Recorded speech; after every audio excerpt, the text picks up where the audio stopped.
Hi, I'm Gerald Chan, a realtor practicing in the beautiful cities of Richmond and Vancouver in British Columbia, Canada.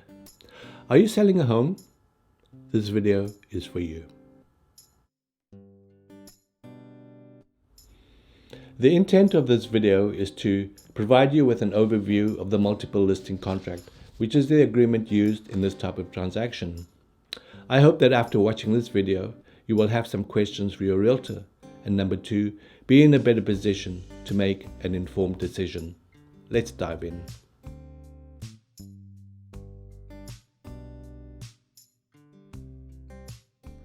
At the top of the page, we have the parties to the agreement. On the left side, the seller, and on the right, the brokerage representing the seller. It is worth noting that this agreement is between the seller and the brokerage. Listing authority and term. Briefly, the seller lists the property exclusively with the brokerage for a specific time period.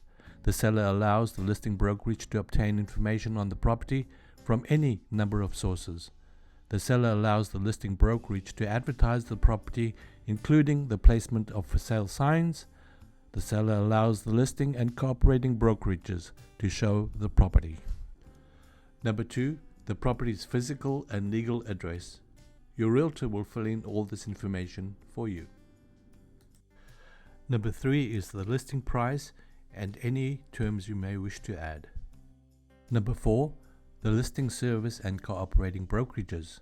The seller authorizes the brokerage to list and publish data on the property, on the MLS and any other board the brokerage is connected to, and to make any agency disclosures required of the listing brokerage.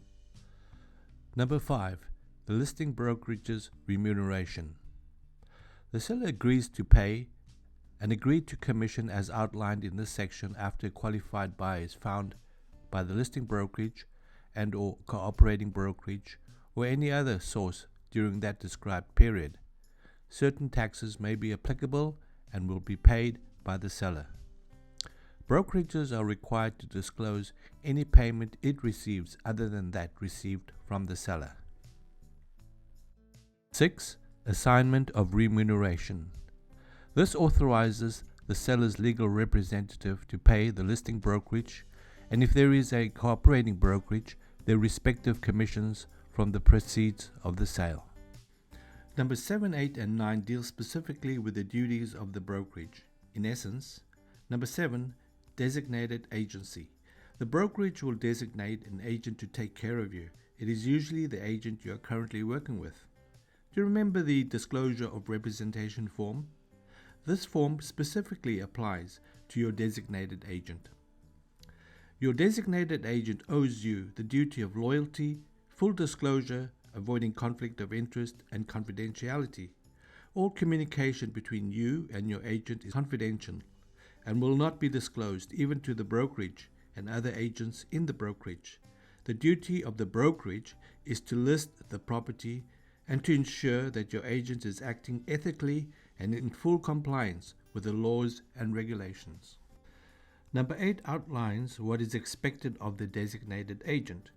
Your agent is expected to use reasonable commercial effort to promote your interest and exercise reasonable care and skill in the execution of this agreement.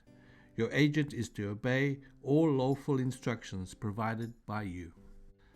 Number 9 outlines the responsibilities of the brokerage, which include the supervision and monitoring of the activities of the designated agent, handling business in an even-handed, objective and impartial manner, and holding all monies in trust in accordance with the Real Estate Services Act.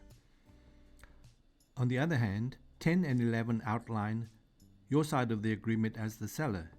In essence, number 10, the seller acknowledges and agrees to promptly advise the designated agent of all inquiries on the purchase of the property, except an offer made during the term of the agreement if the buyer is ready, willing and able to purchase on the terms set out in this agreement. Accurately disclose all known material latent defects affecting the property and immediately disclosing any new developments. Your agent is retained to provide real estate services and not to provide legal, accounting, tax, or any other service. Number 11, the seller acknowledges that Information relating to the property may need to be disclosed to qualified parties. The designated agent agreement in respect to confidentiality and the other agency duties referred to earlier apply only to the designated agent. Your agent is not required to disclose any sensitive or personal information to the brokerage. The designated agent is not required to disclose information acquired through a prior agency relationship and may need to refer the seller to another agent of the brokerage to avoid any conflict of interest. A non-resident seller will need to comply with the Income Tax Act of Canada before the sale can complete. Number 12, conflict of interest. If a conflict of interest situation arises, the designated agent may, with the written consent of the parties, choose to cease from representing the seller, and the brokerage may refer the seller to another agent or brokerage. The seller is not obliged to accept any such referrals. The designated agent and brokerage may continue as the buyer's agent for other properties without breach of the current agreement with the seller. Number 13, the collection, use and disclosure of personal information. The seller consents to the collection, use and disclosure of personal information consistent with the purpose of listing, marketing and selling of the property. This consent extends to the information being made available and stored on databases outside of Canada and would be subject to the laws of the jurisdiction in which they are located. Number 14, termination. This agreement terminates upon the expiration of the term of the agreement, if it is mutually agreed upon in writing, upon the completion of the sale of the property before the expiration of the agreement, upon the license of the brokerage being suspended, cancelled, or rendered inoperative, or upon the brokerage becoming bankrupt, or if it is experiencing financial issues which compromise the integrity of this agreement. If the brokerage and agent are unable to fulfill its responsibilities due to not meeting its legal obligations. Upon termination, the brokerage and agent ceases all marketing, removes the property as an active listing from all real estate boards, removes all signs, and if required, returns all documents to the seller. Number 15, miscellaneous provisions. Under these provisions, we have clarification on the definition of the sale, the definition of term, which includes extensions to the term. The agreement shall be governed by the laws of British Columbia. This agreement extends to the parties' heirs, executors, and administrators. The property may include a business and other similar interests, as well as other property designated on the data input form by the seller and on the addendum attached. The seller and brokerage surrender the rights and interests on the information on the property to the board, including copy and other proprietary rights. Number 16 reads as follows: entire agreement. This listing contract means and includes this agreement and the seller's property disclosure statement when attached and signed by the seller. Seller acknowledges having read and understood this contract, that it accurately describes the agreement with the listing brokerage, and that the copy of it has been received by the seller this date. Where the seller is comprised of more than one party, the obligations under this contract of each and every party comprising the seller shall be joint and several.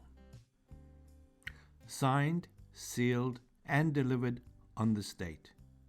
The seller declares their residency, resident of Canada or non-resident of Canada, as defined by the Income Tax Act. To formalize the agreement, the seller signs on the left-hand side, and the listing brokerage and the designated agent signs on the right, and each page is initialized at the bottom.